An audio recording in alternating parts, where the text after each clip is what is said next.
Y bueno, pues queda con ustedes para presentar la conferencia magistral El Árbol de la Justicia y la Reintegración Social del Sentenciado, el doctor Jorge Pesqueira Leal.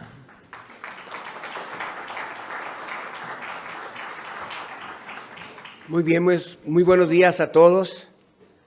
Muy contento por el hecho de que tengo el privilegio y la oportunidad de dirigirme a ustedes en temas que son pertinentes, necesarios, sobre todo en tiempos en los que vivimos. No voy a entrar directo a lo que es el tema de la reinserción social. Me parece que habría que hacer algunas puntualizaciones que yo siento que es muy probable que las compartamos. Si las personas, si los seres humanos naciéramos en culturas donde quienes nos acogen, la familia, la escuela, el barrio, operaran de acuerdo al deber ser que tienen como misión, como instituciones socializadoras, encontraríamos que pues la tarea primaria es generar condiciones para que paso a paso vayamos transitando hacia un desarrollo armónico y pleno de todas nuestras facultades. O sea, serían espacios amigables, de protección, donde excepcionalmente se vulneraría una norma o se actualizaría un delito. Esta no es nuestra realidad. La realidad es que en estos momentos arriba al mundo un niño o niña y con lo que se encuentra, pues es una cultura criminógena. Se encuentra con un ambiente con muy frecuencia contrario al deber ser de la misión que tiene encomendada la familia o el hogar en que nace. Y esto se va a mirar reflejado en el transcurso de los años en una manera de verse a sí mismo y de mirar la realidad, pero sobre todo en conductas que pueden significar el reproche y el rechazo social, o en conductas que pueden también implicar el reconocimiento hacia la persona por la conducta que desempeña. No cabe duda que ahora mismo, no solo la sociedad mexicana, sino sociedades en particular de América Latina, por no extendernos más allá, vivimos tiempos muy complejos de violencia. Son tiempos en los cuales la impulsividad suele dominar a muchísimas personas. Y el autocontrol, que es básico para que nosotros podamos contener esa realidad, pues no se manifiesta con facilidad. Las instituciones responsables de la socialización de cada ser humano, pues atraviesa por la misma dificultad, porque en su momento también nacieron en un ambiente que no es el más apropiado para comportarnos de acuerdo a lo que se establece como el deber ser en una sociedad, sea un marco normativo, sea un marco teológico, sea un marco filosófico. Al final del día encontramos un divorcio entre el deber ser y la realidad. Y es así, pues, como en espacios que debieran ser de protección, son y se han convertido en espacios de riesgo. México no es la excepción y al contrario, solemos tener primeros lugares en lo que no debiéramos. En el caso o en el tema de violencia intrafamiliar, siempre estamos por ahí disputando el primer lugar en América Latina. Pero sabemos nosotros lo que implica la violencia intrafamiliar, el daño que hace a niños y niñas en ese proceso de crianza, sobre todo en los primeros momentos, en la primera etapa de la vida, entre el nacimiento y los 4 años. Y cuando el niño o niña tiene una oportunidad de protección, que es la escuela, se encuentra con otro espacio de riesgo. Y el barrio, familia extendida, que debiera ser también un estado de protección, pues no responde a las expectativas sociales que tiene encomendadas. Y es ahí donde se va fraguando la inclinación a conductas que nos vulneran a nosotros mismos o que vulneran a las personas que nos rodean. Nos colocan en condición de riesgo. Y eso se va reflejando desde la infancia en conductas que, si no son catalogadas como delictivas, es porque el niño o niña pues no tiene el perfil para que se le haga un señalamiento por la comisión de un ilícito. Pero tenemos y vivimos en tiempos en los que ya podemos hablar de criminalidad infantil que se esparce, y que no solo se esparce como una criminalidad ordinaria, sino que se esparce en el contexto del crimen organizado. Tenemos niños de 8, 9 años que ya son halcones, que ya saben que tienen una tarea dentro de una estructura criminal. Y bueno, hasta ahora se libran, antes de los 12 años, de alguna respuesta por parte del Estado, y básicamente la respuesta debe ser orientada hacia la socioeducación.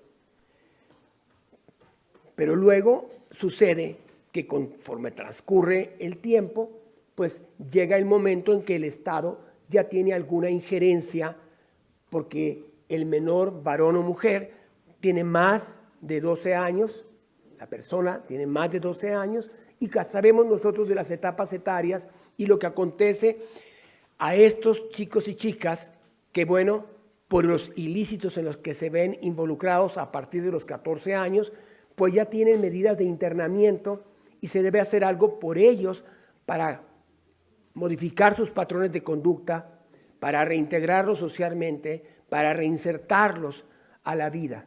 Sin embargo, quienes tenemos mucha experiencia, en lo personal 15 años, de trabajar con adolescentes en internamiento y de trabajar con adultos en internamiento, sabemos que no es tarea sencilla, que incluso aún con programas científicos de calidad hay una resistencia al cambio.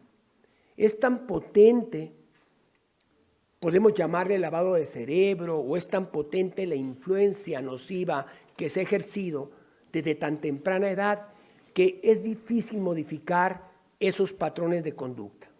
Y muchas veces incluso retan al psicólogo, a la psicóloga, al experto, señalando que ellos solamente están en un compás de espera en ese centro de internamiento, y cuando salgan van a incorporarse a la organización a la que pertenecen. Obviamente esto nos estremece si estamos pensando en la reinserción social y en un acompañamiento en el que incluso desde que logran la libertad se dispersan y no son ubicables precisamente por donde ellos deciden continuar transitando. Esto no significa que una buena tarea en un centro de tratamiento, de atención a adolescentes en conflicto con la ley penal, no tenga logros significativos. Pero lamentablemente esa es una realidad que se vive, y por ello es muy importante que sobre todo nos centremos en el tema de los derechos que les son inherentes a nuestros adolescentes, nos centremos en ellos antes de que lleguen a una etapa etaria en la que la respuesta del Estado va a ser más rígida y probablemente por la gravedad de la conducta terminen escindiéndose de la vida social, porque ya conocemos nosotros de sanciones de 60 años, de condenas perpetuas, de penas privativas de la libertad de 200 años, etc. Entonces estamos viviendo en una realidad en la cual los victimarios, niños o niñas, adolescentes o adultos, son victimarios víctima. Son victimarios que incluso nos pueden estremecer si nos encontramos con ellos en algún momento, por el daño que nosotros o nuestra familia puede experimentar. Pero son víctimas porque en buena medida la sociedad ha hecho algo para que ellos experimenten esa desviación en el proceso que desde siempre se señala, es este que tiene que ver con el desarrollo armónico y pleno de nuestras mejores facultades o atributos. Y en esa realidad tenemos nosotros también que paso a paso, en nuestro país particularmente, se ha venido generando una sensación de impunidad y a la vez de empoderamiento, no solo del crimen organizado, sino de la delincuencia común. Es decir, no hemos sido capaces de desarrollar políticas públicas que permeen la nación y que sean eficaces en acciones que reduzcan la impunidad y que permitan que el Estado aparezca en escena con la respuesta al delito que corresponda. No estamos hablando de que la respuesta al delito deba ser una pena de prisión, pero la respuesta al delito sí debe ser generar condiciones para que esa persona no repita la conducta criminal. Y entonces, ante esta realidad, encontramos nosotros en este momento, al día de hoy, una sociedad atrapada en la violencia en el hogar, en la violencia en la escuela, en la violencia en el barrio, en la violencia en la sociedad en su conjunto. Y da la impresión, o nos genera de momento una especie de parálisis, sobre todo los que tenemos un espacio donde podemos levantar la mano y decir, esto considero que debiera hacerse así, y tal vez se nos escuche por el bien de la sociedad en su conjunto. La realidad es que las dificultades por las que atravesamos no nos permiten tener una mirada hacia el horizonte clara sobre hacia dónde nos conducimos como sociedad en el tema de la seguridad nacional, de la seguridad pública y de la seguridad ciudadana. Y esto, pues como cuando hablamos en criminología de prevención primaria, prevención secundaria, prevención terciaria, es precisamente en la prevención terciaria donde este encuentro hace hincapié. Es decir, qué hacer para que la persona que está cumpliendo con una sentencia privativa de la libertad, una vez que la logra, no repita conducta criminal, pero que además existan condiciones de entorno social que no la estigmaticen, que no la vulneren, que no la coloquen o la aíslen en condiciones en las cuales se le dificulte transitar por el sendero del respeto a las normas. Este es un tema fundamental. Es importante destacar que así como ha proliferado la conducta o las conductas criminales en todos los rubros, no solo de las personas de escasa o difícil condición económica que viven en la exclusión, en la marginación, en el condicionamiento social, sino de personas que viven en un espacio donde la sociedad en la que estamos inmersos, una sociedad de consumo, les ha proveído todo lo que puede darse como añoranza en una sociedad del tener. Y sin embargo, actualizan conductas criminales y es muy probable que en razón de su condición económica y el poder que detentan, se mantengan alejados del brazo del sistema de justicia penal. Eso también preocupa, porque bajo el manto de un Estado democrático de derechos, la igualdad frente al comportamiento que tenemos, pues nos debe permear a todos y no debe ser selectiva. Y resulta que el sistema de justicia penal en México es selectivo. Y cuando hacemos los estudios de las personas que están privadas de la libertad, nos encontramos con un perfil y decimos, mira, este es el perfil del delincuente. Familia desintegrada, ausentismo escolar, exclusión de las aulas y una serie de factores que solo tienen que ver con cierto rubro, muy reducido, por cierto, de la criminalidad en general, en la que pueden aparecer profesionistas, pueden aparecer empresarios, pueden aparecer políticos, etcétera, pero que, bueno, no son ni siquiera viables para efectos de estudio. Cuando los investigadores hacemos estudios sobre factores causales de la conducta criminal, nos encontramos que en los espacios en los que viven las personas que suelen ser los clientes frecuentes de los reclusorios, hay apertura. Uno llega al barrio, habla con la familia, habla con las personas allegadas y tiene información. Conforme más se asciende en la estructura social, se va cerrando la posibilidad de tener información para hacer un diagnóstico de la realidad de otra criminalidad que daña la estructura social, que daña incluso, bueno, las posibilidades de que se pueda disfrutar de aquello que se señaló el 25 de septiembre de 2015 con la Agenda de Desarrollo Sustentable de Organización de Naciones Unidas.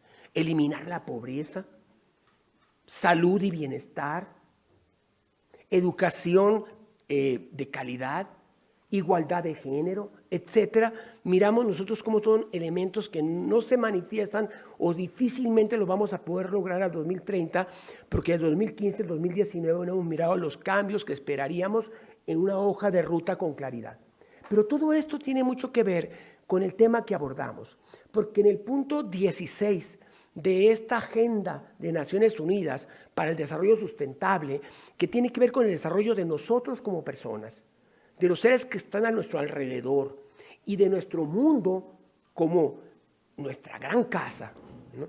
Donde estamos conspirando contra el mismo mundo, contra nuestro mismo planeta, estamos conspirando contra nosotros mismos, porque tiene que ver con una cultura que nos aliena, con una cultura que coloca en el pedestal de la escala de valores elementos de realización que nos extrañan a nosotros mismos como seres humanos. Y eso va sobre todo también para las personas privadas de la libertad. Una persona privada de la libertad está pensando en cómo salir y ser un alguien más en relación con otros que tienen aspiraciones que la cultura, que el entorno ha definido como las alternativas de realización. Y esas alternativas de realización suelen llevar a las personas a comisión de ilícitos, porque si bien es cierto que el Estado establece metas, ¿no? Las metas y establece cauces para alcanzar las metas, los cauces para alcanzarla suelen ser insuficientes. Es decir, el cauce de la legalidad, el cauce de conforme a lo que establece la norma, a nosotros nos permita llegar a aquello que es lo más elevado de la realización en las sociedades del tener, pues provoca que si nosotros no podemos utilizar ese sendero, tenemos que utilizar otro lateral. Y el lateral es el mundo de la conducta criminal. Nosotros pensando en qué hacer con personas privadas de la libertad, ¿no? Que tienen distintas historias de vida y que han actualizado también ilícitos de distintas características, decidimos para dar una connotación clara, ¿no? Porque siempre está en esa confrontación, si justicia y derecho, y que si justicia y derecho, y que si lo que es justo y no es una norma que acorda o embona con la justicia, entonces la norma debe aplicar, etcétera. Y hay discusiones sin bases sólidas, sino que más bien son argumentos etéreos, pero que al final del día generamos normas que son las que nos rigen y que las miramos como normas que no son el producto de lo que nosotros querríamos como comunidad, más allá de toda esta determinación que produce la cultura en la que estamos inmersos. Entonces, nosotros decidimos en esta tesitura crear algo que le llamamos el árbol de la justicia. Básicamente, para recordar a los sistemas de justicia del mundo que la justicia adversarial o heterocompositiva es una construcción cultural y que ha sido requerida y tal vez lo continúe siendo, pero no es la única vía para solucionar los conflictos independientemente de la gravedad de los mismos. Entonces, para esto hicimos un análisis, una evaluación histórica de dos caminos o dos senderos. Ambos son muy potentes porque se remontan a la historia de nuestra especie, desde que tenemos conciencia de la misma y de que podemos hacer registro a través de alguna vía, ya sea oral por escrito, de esa historia, ¿no? Y hemos encontrado que en el largo y arduo transitar de la filosofía, pero sobre todo de las religiones, que son las en las que se asienta aquello que las personas consideramos muy valioso, más allá de la visión que tenemos de lo que exista en este plano o no, converge una concepción de derechos, de valores absolutos, de derechos naturales y de derechos naturales que en ese tránsito, y podemos ubicar ya de una manera más consistente la segunda mitad del siglo XVIII, que cobran carta de naturalización en los documentos que se generaron en las 13 colonias de los Estados Unidos que después se declararon independientes del Reino Unido, ¿no? Lo que se generó en Francia en la Declaración Universal de los Derechos del Hombre y del Ciudadano. Entonces, ha habido siempre una colisión entre quienes dicen los valores absolutos también son una construcción humana. Y todos son valores relativos. Y dependiendo del momento histórico que se vive, son los valores que van a imperar.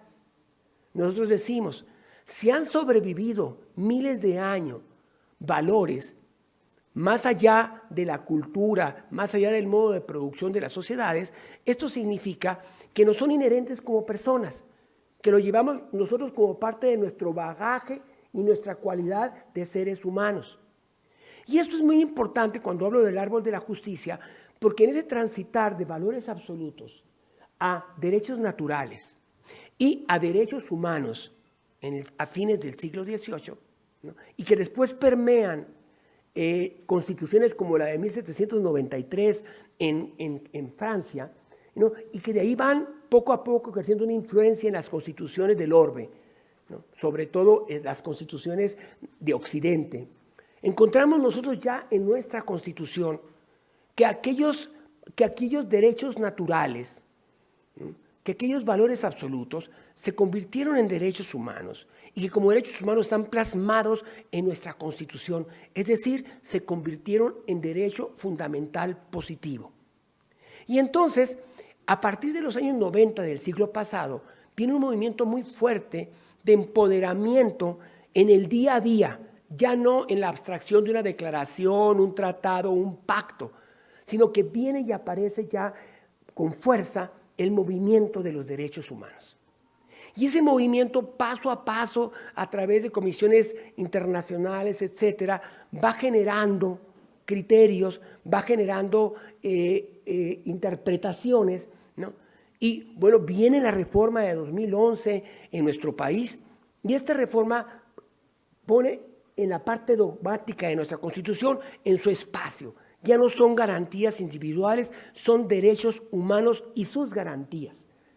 Y también queda claro que no pueden estar por encima las leyes secundarias de los derechos humanos catalogados y considerados ya como tales por nuestros propios documentos nacionales, más allá de que los internacionales ratificados por México tienen un peso específico. ¿Esto a qué nos lleva?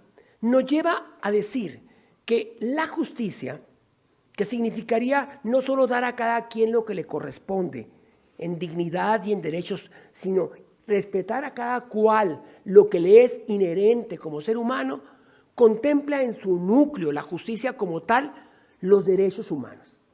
Esto es muy importante para nosotros porque bajo esa premisa, ¿verdad? Si la raíz del árbol de la justicia es la justicia y si la justicia tiene en el núcleo de la misma los derechos humanos, la dignidad de las personas, sabemos nosotros que si nosotros nos respetáramos unos a otros en nuestra dignidad, en nuestros derechos fundamentales, no estaríamos viviendo la realidad que se experimenta en México ahora. ¿Y por qué? Porque nuestros derechos no serían reactivos. O sea, no tendríamos necesidad de comisiones de derechos para que tuvieran que aparecer en escena para desactivar las violaciones, porque serían inherentes a nuestra vida, pues. O sea, nos respetaríamos unos a otros de manera asertiva y empática. Entonces, lo importante para nosotros es que en este árbol de la justicia se abren dos troncos muy fuertes. Uno es el tronco de la justicia heterocompositiva o adversarial, y ahí encontramos nosotros el sistema de justicia penal, entre otros. Encontramos el procedimiento penal, el vigente acusatorio adversarial. Encontramos la Ley Nacional de Ejecución de Penas. Encontramos la Ley Nacional del Sistema Integral de Justicia Penal para Adolescentes. Encontramos otras figuras que no son pertinentes en esta charla porque estamos concretando en el tema penal a todo aquello que tiene una connotación de coerción.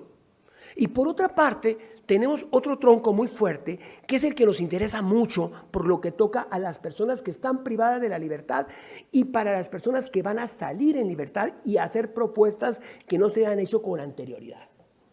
Entonces, ahí tenemos nosotros, dentro del tronco de la justicia autocompositiva o colaborativa, tenemos tres ramas muy fuertes. Una rama es la de la justicia dialógica.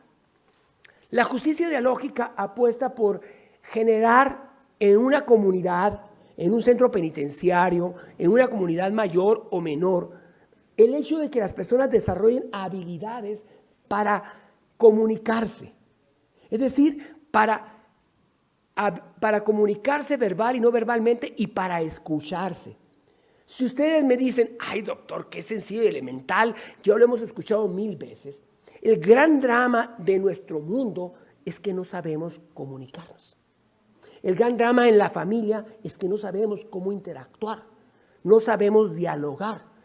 En la escuela pasa un fenómeno similar en el aula y algo parecido en los demás contextos, en las organizaciones públicas o privadas.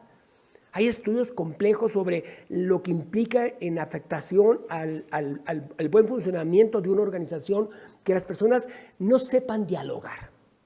Y es que es tan elemental como, por ejemplo, si decimos, una persona es violenta o pacífica consigo misma, dependiendo de cómo se relaciona. Entonces, todo tiene que ver con cómo nos relacionamos, entonces tenemos que aprender a relacionarnos de manera distinta. Esto tendría que ver con la justicia dialógica.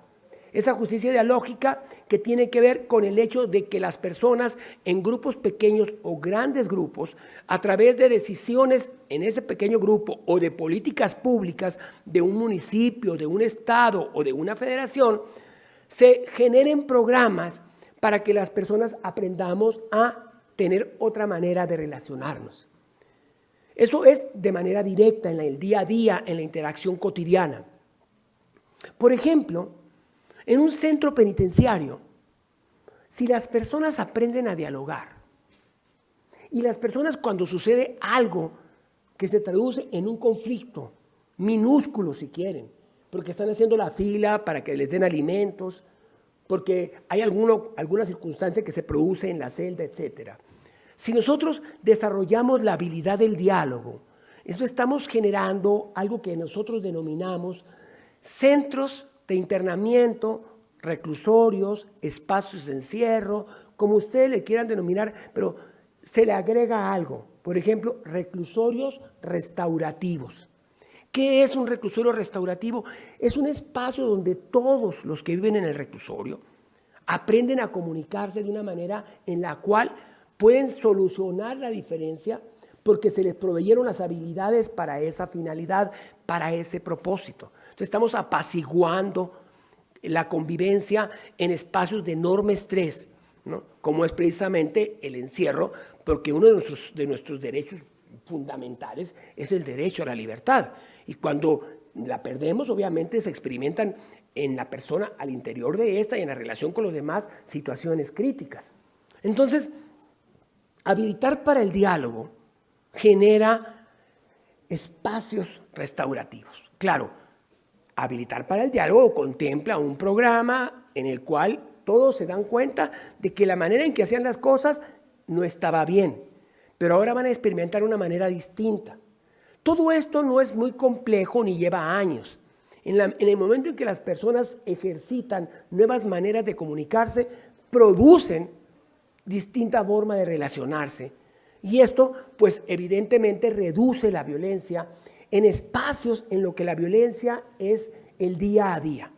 Nosotros les llamamos a los centros penitenciarios, les llamamos comunidades.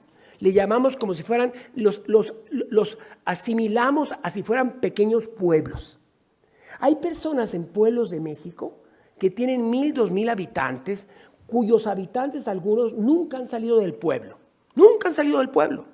Entonces, pues, si el interno entiende que durante un cierto tiempo va a estar en un pueblo, en una comunidad, entonces rompemos esa autoconcepción de encierro como dolor, de encierro como sufrimiento, sino que puede aprender a convivir de otra manera. Pero para eso es necesario habilitarlos para que no sea ruda la relación, para que si hay hacinamiento en una celda, puedan sobrellevar ese hacinamiento porque han desarrollado ciertas habilidades de diálogo que son las que les permiten a ellos permanecer en esa condición muchas veces extrema, ya sea porque es un espacio de castigo o ya sea porque es el hacinamiento en la celda, con 6 personas en una celda de 4 por 4 metros, ustedes imaginarán, con un aislamiento de 15 horas, ¿no? Que les encierran a cierta hora y salen a otra hora al día siguiente. ¿Qué no sucede en esos espacios? ¿No? La agresión sexual, la agresión física, la agresión patrimonial, pasa a formar parte de la vida. Las personas no pueden cambiar, las personas no pueden modificar la realidad que están viviendo porque no saben cómo hacerlo. Los que estamos aquí somos como somos porque así aprendimos y no somos diferentes porque no sabemos. Pues lo mismo pasa con los internos. Tenemos que proveerles herramientas a ellos para que ellos sepan qué hacer para que tengan un cambio en esa interacción. Esto tiene mucho que ver con lo que pasa con los internos cuando obtienen o las internas cuando obtienen su libertad.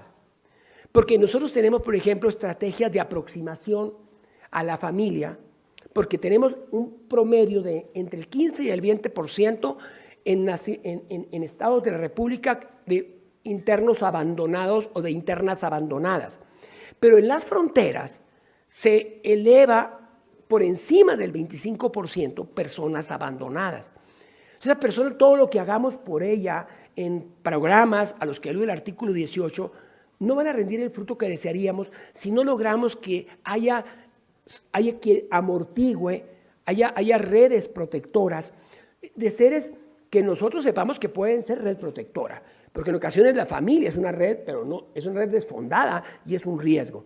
Pero ahí es donde empiezan estos procesos de identificación fuera, ¿no? De cambio dentro, para que cuando hay un encuentro de aquel interno que tiene 2 o 3 años o más que no es visitado, cuando llegue la hermana, la esposa, el hijo, el tío, quien sea, encuentre con que no es la misma persona ya. No es la misma persona porque hayan cambiado a uno por otro, sino que el crecimiento cognitivo y la comprensión y manejo de nuestras emociones es muy importante. Entonces, esto embona en el proceso de reintegración y en el proceso de reinserción. Porque ya se sabe afuera, ¿no?, que él, que fue un chivo en cristalería, o ella que lo fue, por todo el daño que generó, derivado de adicciones o de lo que sea, ahora aparece con una nueva actitud ante la vida, ¿no? Y la familia en las visitas se da cuenta de que efectivamente sí merece la pena que cuando salga allí esté la familia en espera, o ahí esté el amigo, o ahí esté alguien, y a la vez también generar esa sensación con empresas socialmente responsables para que se aproximen y tengan entrevistas con los internos. En las universidades de Europa y en las universidades de Estados Unidos, las entrevistas son con los estudiantes, mucho antes de que obtengan ellos su grado académico. Y esas entrevistas son las que sientan las bases para lo que va a ser de ellos en el futuro. Eso no sucede en México, en las universidades, ¿no? Me comentaba el día de ayer una persona que tiene una hija que vive en Alemania, que tiene 2 niñas, y las niñas van a pasar a 4º año de primaria. Y en 4º año de primaria en Alemania se decide si te vas a ir por carrera técnica o por una carrera universitaria, dependiendo del desempeño escolar que tuviste en preescolar y en 1º, 2º y 3er año de primaria.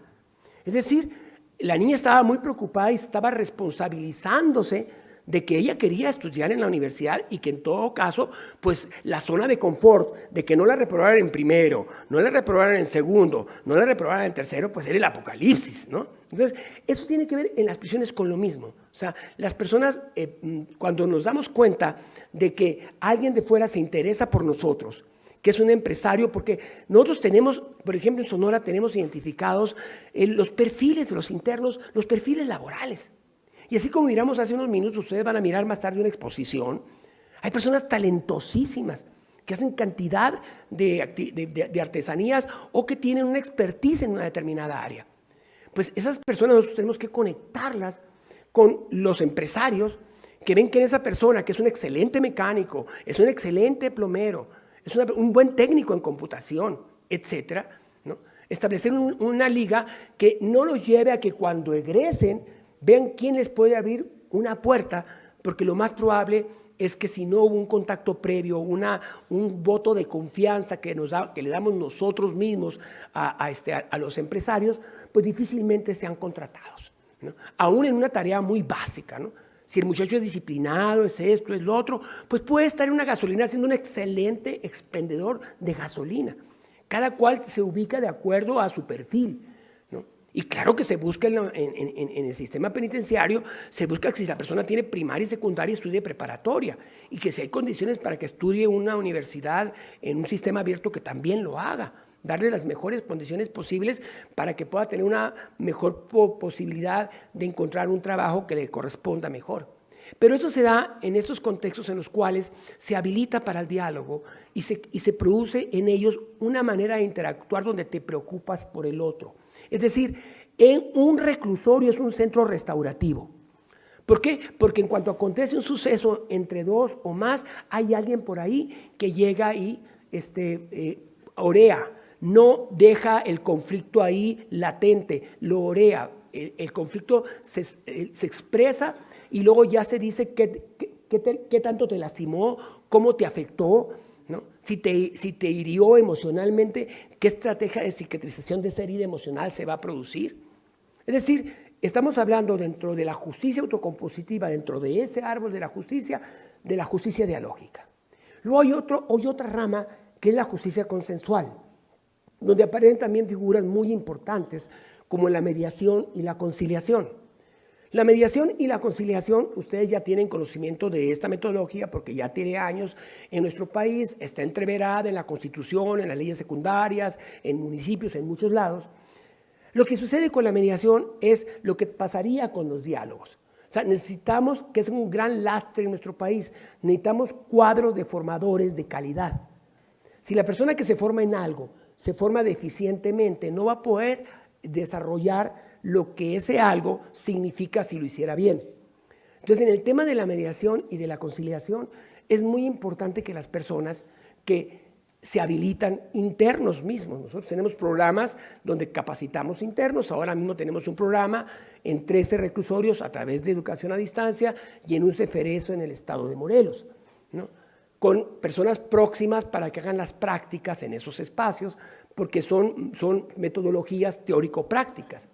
Pero aquí lo interesante es el hecho de que las personas que se forman como mediadores o como conciliadores desarrollan también habilidades que les son útiles a ellos, porque el proceso de enseñanza-aprendizaje te va generando también una nueva visión, una nueva mirada de tu propia realidad, a la vez que te das cuenta de que puedes hacer algo por otros internos, que si ya tuviéramos un gran programa de habilitación del diálogo en justicia dialógica, tendríamos ahora que en ocasiones, a pesar de ello, un conflicto no se soluciona, bueno, entonces tendríamos nosotros como alternativa que se pueda acudir a un tercero para que éste sea el que facilite, el que ayude a que ese conflicto se solucione. Aquí el tema tiene que ver, sobre todo en prisiones, que la metodología que se use no sea una metodología pragmática. Debe ser una metodología que apunte a que si surge un conflicto entre dos personas y lo que dicen que es el conflicto es lo que se trata, esto lo más probable es que no sea el conflicto verdadero. Entonces aquí se trata de desarrollar habilidades para ir más abajo e identificar cuáles son los conflictos que han creado esta situación de rispidez, de enojo, de coraje, de mirar a otra persona como el enemigo al que quieres eliminar, ¿no? Y sacar a flote estos conflictos para que esos conflictos se puedan abordar y eventualmente solucionar. Ahí la mediación, ahí la conciliación tienen una misión muy importante dentro de los reclusorios. Nosotros actualmente tenemos egresados de centros de readaptación social en el estado que están trabajando como mediadores, que la calidad de ellos es tal que nosotros los recomendamos. En Jalisco tenemos, por ejemplo, una persona que opera como mediador y es un exinterno. Y ahora, la pasada semana, hubo un congreso mundial de mediación y se impartieron 2 talleres adentro de un reclusorio, el reclusorio más grande del estado. Y los talleres se impartieron por un expositor y 2 internos. Y la participación que tuvieron los internos, ¿no?, fue extraordinaria. Pues con tantos años de práctica diaria en mediación, en conciliación, pues las horas de vuelo que tienen están muchas veces hasta por encima de algún mediador que trabaja afuera, ¿no? Y además un programa de capacitación continua para que desarrollen más habilidades. Bueno, ¿esto qué significa? Significa que a ellos les ayuda Se hace la conexión a través de ellos también con la familia para que haya mediación entre la familia que abandonó el interno y el interno o la interna. Y en ese caso también encontramos nosotros que vamos creando y preparando las condiciones para cuando la persona egresa de la prisión. Y otra rama que es muy importante, que es precisamente la de la justicia restaurativa. La justicia restaurativa es un modelo, es una corriente de pensamiento penal muy importante. No ha sido comprendida, no solo en México, sino en muchos países del mundo. No sé si por pereza intelectual o porque no se le ha dado el valor. Es como cuando un niño tiene un diamante en bruto en la mano, pues no lo valora, ¿no? Pero la justicia restaurativa es la justicia del futuro, ¿no? Es la justicia del futuro en una sociedad que busca que las personas que actualizan ilícitos no todas estén en prisión. Entonces, aquí tendríamos nosotros que hacer una reflexión muy interesante. Por ejemplo, si tenemos justicia adversarial que va a imponer una pena privativa de la libertad y la persona deberá mantenerse en prisión por tanto tiempo cumpliendo con un plan de actividades, dentro del cual se puede encontrar la participación en procesos restaurativos. Pero, ¿y qué sucede de acuerdo con el sistema de justicia vigente o con el anterior que nunca le dio vida a figuras que son soluciones alternativas a la prisión? Por ejemplo, el viejo sistema que tenía la suspensión condicional de la pena. Yo les pregunto a ustedes, ¿cuándo supieron ustedes de que algún Estado de la República tuviera un equipo de supervisores de ejecución, de suspensión de la ejecución de la pena? No se construyeron. Y eso es lo grave cuando se crean nuevas figuras y no se cuenta con la infraestructura, ¿no?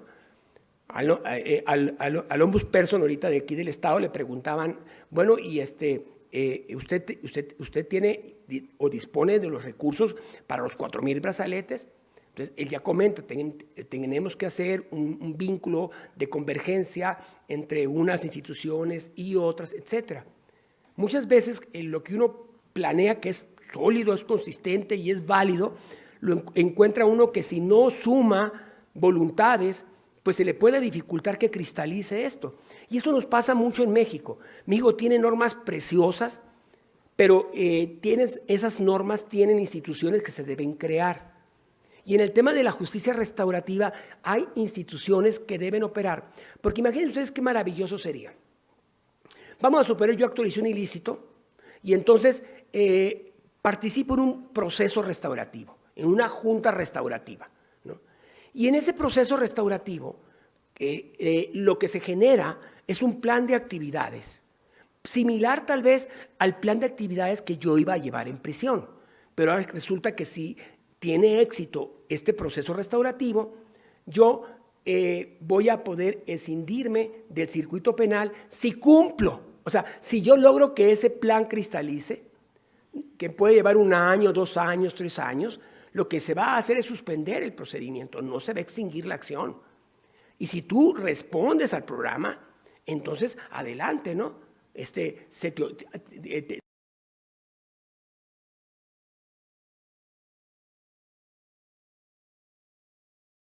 extingo la acción en un acuerdo reparatorio, te extingo la acción en una suspensión condicional del proceso, pero el tema aquí que es muy potente y que merece la pena, pero yo hablo más que de la justicia del presente, de la justicia del futuro, es que el Estado debe disponer de las instituciones que se encarguen de supervisar los acuerdos que en juntas restaurativas se lleven a cabo y pueden tener con muchas actividades similares y mucho más amplias que las que se contemplan cuando uno presenta un plan en la suspensión condicional del proceso y que se suspende hasta por 3 años y que se puede extender hasta por 2 años más.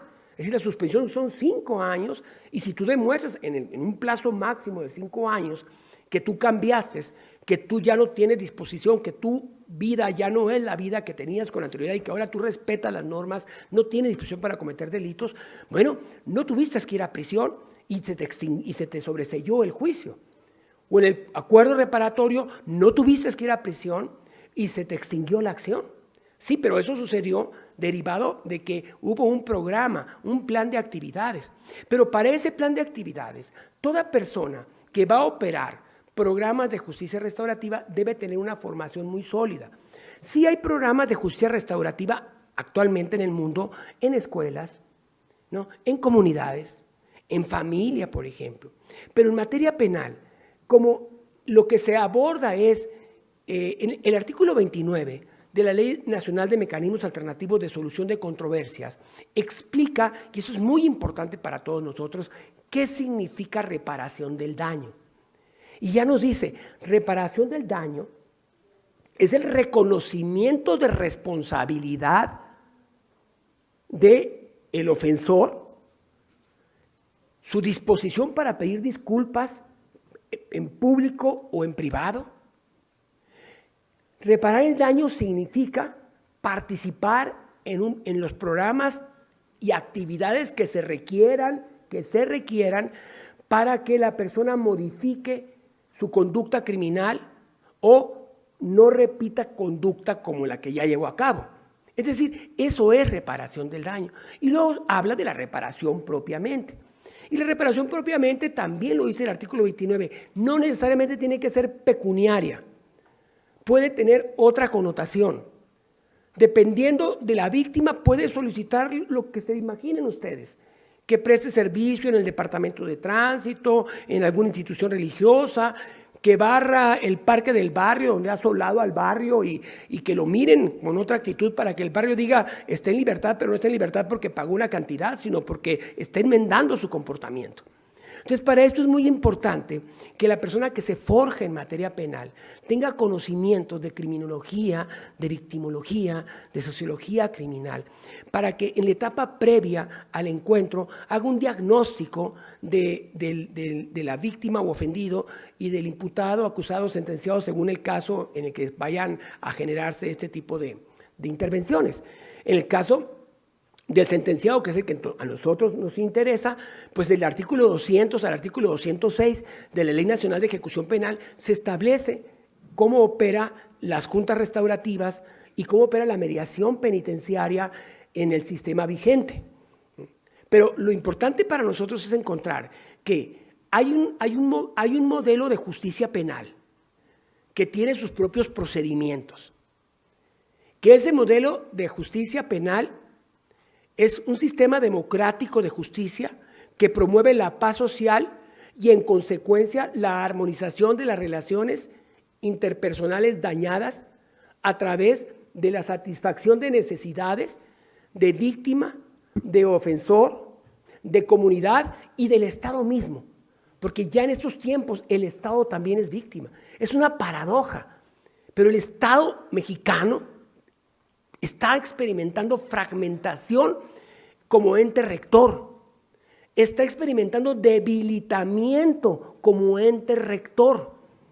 Y esto pues también tiene que ver con el hecho de que en estos procesos lo que se hace es darse cuenta un operador del Estado, un operador de la comunidad, de por qué está pasando lo que está sucediendo. Y de ahí tienen que nacer políticas públicas, más allá del supuesto concreto de la interacción entre víctima u ofendido y ofensor. Y bueno, y esta noción sustantiva de la justicia restaurativa, pues tiene una serie de procesos.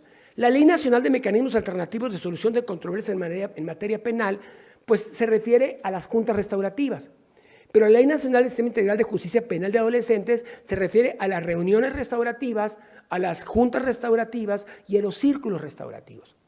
Y la experiencia que nosotros tenemos en reclusorios es de que personas que formamos como mediadores, que es el programa que actualmente se está instrumentando también en una etapa formativa, ya en reclusorios de otros lugares fuera de Sonora, ¿no? Las personas que formamos como mediadores ya traen un bagaje, ¿no? Ahora les vamos a proveer elementos de conocimiento para que hagan procesos restaurativos dentro de una prisión. Y ustedes dirán, ¿cómo? ¿Procesos restaurativos en una prisión? Pues sí, señores, porque como les decía al principio, una prisión es como un pueblo. Y en un pueblo hay gente buena, hay gente mala y hay gente que hace o tiene conductas reprochables, que por cierto, por las características de los centros, no se hacen del conocimiento de la autoridad investigadora. Y entonces ahí quedan los conflictos en estado aparentemente letárgico, pero son conflictos que de uno a otro y a otro van creciendo, y cuando estallan ya tenemos un homicidio, ya tenemos un suceso que arruina la vida de la persona que estaba a lo mejor por un delito que no era grave y está purgando una pena de 1 año de prisión. Entonces, es muy importante que nosotros tengamos una visión de la justicia restaurativa, tanto operada por los mismos internos. Estamos hablando de un autogobierno positivo, ¿no?, que puede ser y que es una realidad y que existe y que tiene años operando, ¿no? Así como hay buenas prácticas aquí en el Estado de México, hay buenas prácticas en Nuevo León, hay buenas prácticas en Sonora, y Sonora tiene entre sus buenas prácticas esto de la formación de mediadores y de expertos en procesos restaurativos pares, ¿no?, que sean ellos mismos, que hablan el mismo lenguaje, que se conocen muy bien, los que desactiven o los que permitan o los que generen condiciones para que se den estos procesos. La mayoría de los conflictos se desactivan porque por cada 40 internos hay un interno mediador pacificador par. Entonces, si uno mira por allá en algún lado que hay una gresca o que hay 2 personas discutiendo, pues va y los aplaca, los serena, y si no logra hacer algo con ellos en ese espacio, pues los lleva a la unidad que ellos mismos tienen para que ahí laboren sobre cómo resolver sus conflictos. Pero en materia de justicia restaurativa el tema es, todos los días hay robos, todos los días hay ilícitos que ofenden, ¿no? Todos los días hay lesiones menores o no, amenazas. O sea, el día a día de un reclusorio es una gran cantidad de figuras delictivas que ahí van a quedar. Entonces, procesos restaurativos llevados por internos bien formados, son ellos los que en todo caso generan los círculos restaurativos. Y ustedes mirarían, tenemos mucho material, se los podemos acercar grabado, cómo es que 2 personas que estaban así como gallos de pelea, ¿no?, viviendo en la misma celda, terminan uno y otro encontrando que efectivamente, o sea, lo mejor que pudo haber sucedido es encontrar que pueden resolver sus diferencias o en mediación o en un círculo restaurativo o en algún otro procedimiento de justicia autocompositiva. Nosotros estamos trabajando por desaparecer el concepto mecanismos alternativos de solución de controversias, porque es un anglicismo que se generó en 1975 con una ley que emanó del Congreso de los Estados Unidos, que es la ley 93.531 sobre resolución alternativa de disputas. Creemos que es mucho más potente distinguir entre la justicia adversarial y la justicia autocompositiva. Y dentro de la justicia autocompositiva tenemos un mar de posibilidades, tanto para mejorar la vida al interior de los reclusorios, pero sobre todo para que nosotros generemos fuera de estos espacios las condiciones para que no sea adverso el retorno a la sociedad, ¿no? Y en ese sentido sí tenemos que hacer un trabajo individualizado. Pero también en ese sentido, si nosotros identificamos un barrio, vamos a suponer un barrio aquí en Toluca, un barrio que sabemos que es un barrio bravo, donde constantemente se actualizan ilícitos, que son clientes frecuentes de los reclusorios. Entonces podemos trabajar para que ese barrio se convierta en un barrio restaurativo. Es decir, esa comunidad se puede convertir en restaurativa si nosotros hacemos un trabajo, pero todo tiene que ver con políticas públicas muy bien estructuradas. Y obviamente, como les decía, la política pública tiene que ver con la claridad de la política pública, con la capacidad de los operadores de la política pública, ¿no?, con sobre todo el compromiso profundamente humano de esos operadores, ¿no?, y evidentemente con la puesta en práctica en la realidad. Entonces, en el ámbito penitenciario, ¿no?, el trabajo lo tenemos que hacer de acuerdo al artículo 18 con pocos instrumentos. Sí, claro, tenemos el respeto a los derechos humanos, que sabemos que con frecuencia no es así.